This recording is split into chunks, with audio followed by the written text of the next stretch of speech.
Alors, 3 panélistes maintenant. Dans un premier temps, Marcel Darvaux. Monsieur Darvaux, je vous invite à vous approcher.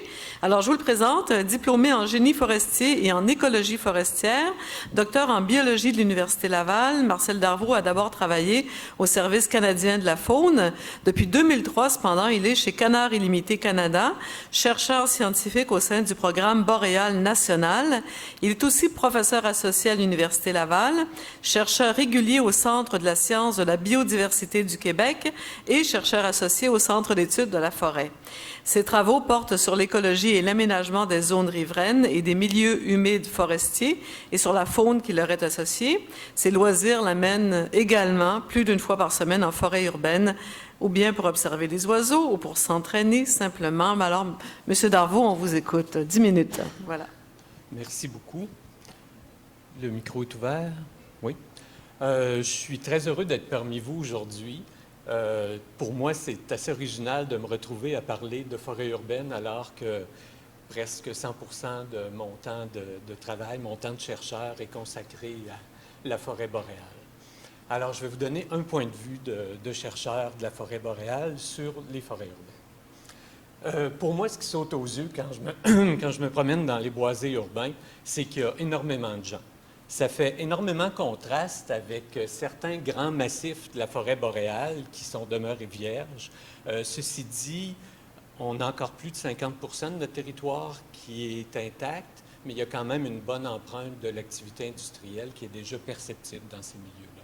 Mais ceci dit, dans la taïga, comme ici sur la photo, on retrouve une belle forêt boréale qu'on pourrait voir comme étant le symbole de la vastitude, du calme, de la nature. Vous pourriez marcher là-dedans pendant une journée, 2 jours, peut-être 1 mois, sans rencontrer âmes qui vivent. Ça fait vraiment contraste avec les forêts urbaines.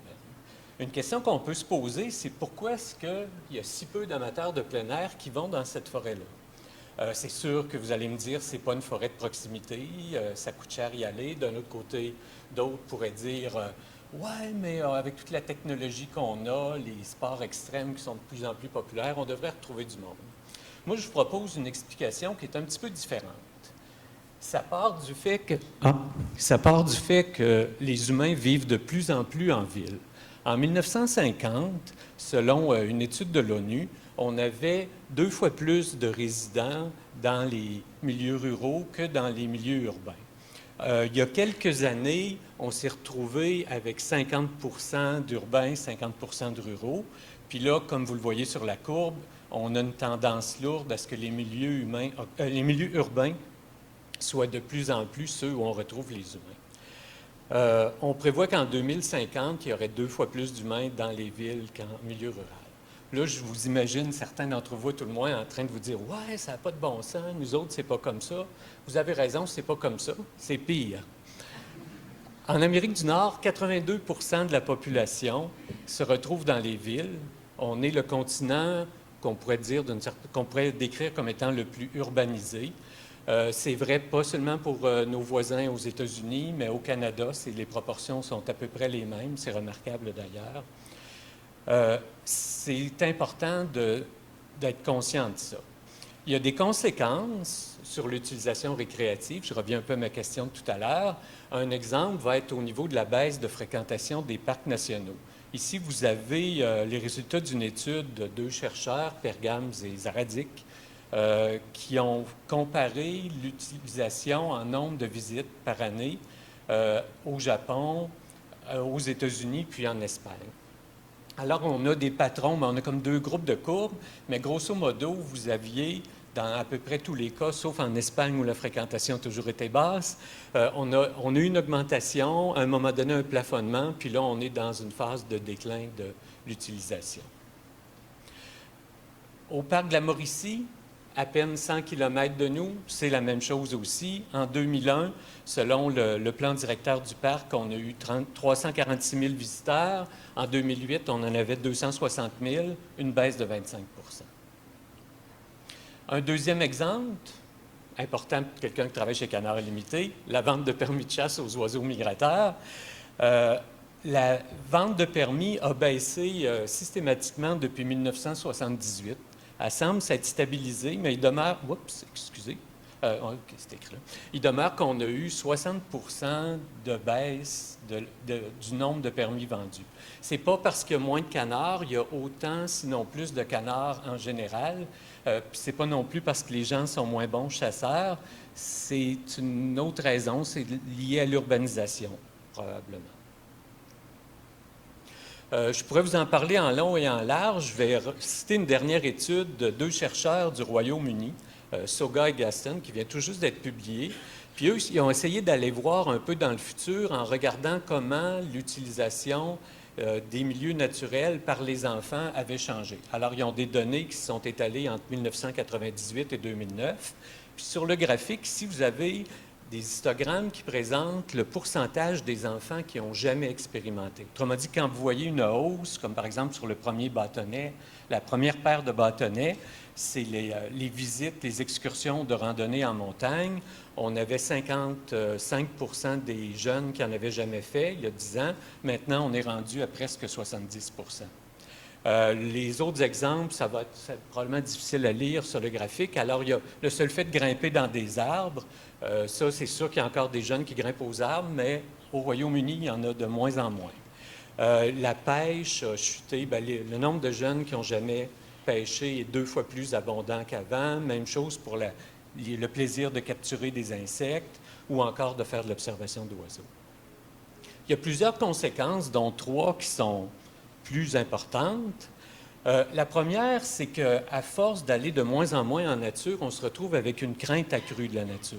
On a peur des ours, on a peur des insectes qui peuvent nous piquer, nous transmettre des maladies, on a peur qu'une branche morte nous tombe sur la tête. C'est de plus en plus dangereux aller en forêt, apparemment.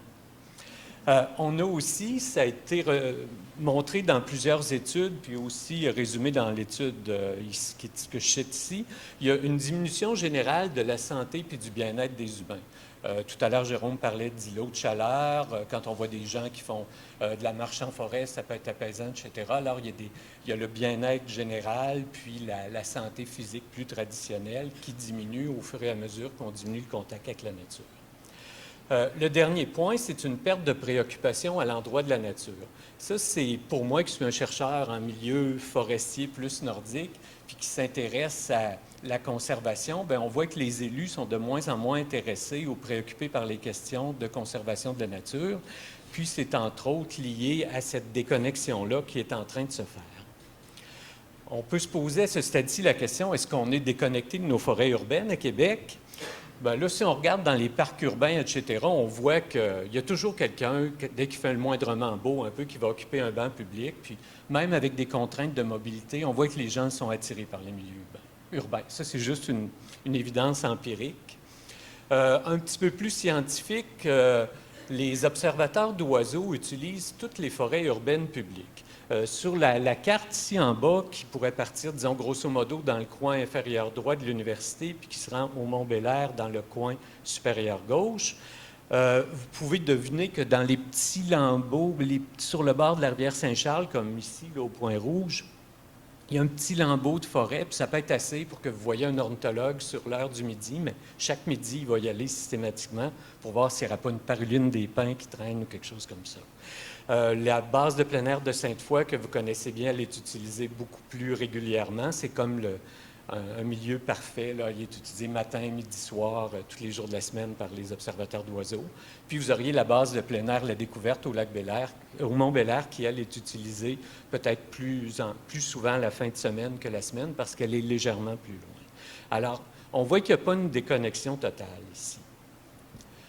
Si je devais résumer, parce que je sais que j'ai seulement 10 minutes, je dirais que, selon moi, les forêts urbaines, c'est une nécessité. Comme le dit Jérôme tout à l'heure, c'est important pour maintenir la biodiversité des régions urbaines, puis aussi pour les services écologiques qui sont rendus aux citadins. J'ajouterais personnellement que c'est aussi important parce que c'est une façon de maintenir les interactions entre la nature et les humains en général. Alors, l'effet de nos forêts urbaines dépasse largement la ville parce qu'ils connectent ou ils offrent des opportunités de se connecter avec la forêt en général. En conclusion, je dirais qu'on a un défi de connecter la nature et les humains via les forêts urbaines. pour ça, il faut savoir définir des objectifs qui vont être liés à la nature, liés aux humains, puis aussi à l'interaction entre les deux.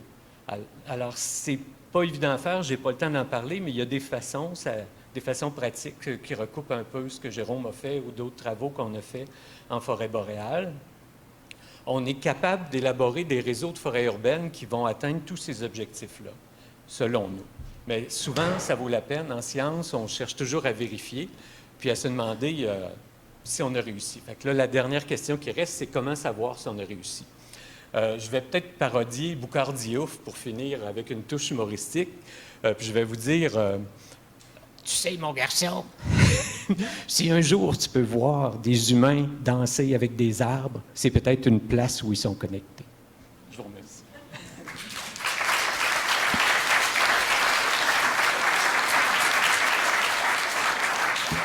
Merci beaucoup, M. Darvaux. Là aussi, bravo pour 10 minutes. C'est pas long, mais... Et là aussi, il y a des éléments un peu sombres dans ce qu'on vous dit. C'est assez inquiétant de voir que les humains sont en train de se déconnecter de la nature alors qu'on est si fiers, comme Québécois, d'être d'origine souvent rurale et tout. Alors, il y a des éléments de solution. En tout cas, on pourra vous en poser des questions liées à ces éléments de solution pour reconnecter les humains que nous sommes à la nature par le biais des forêts urbaines.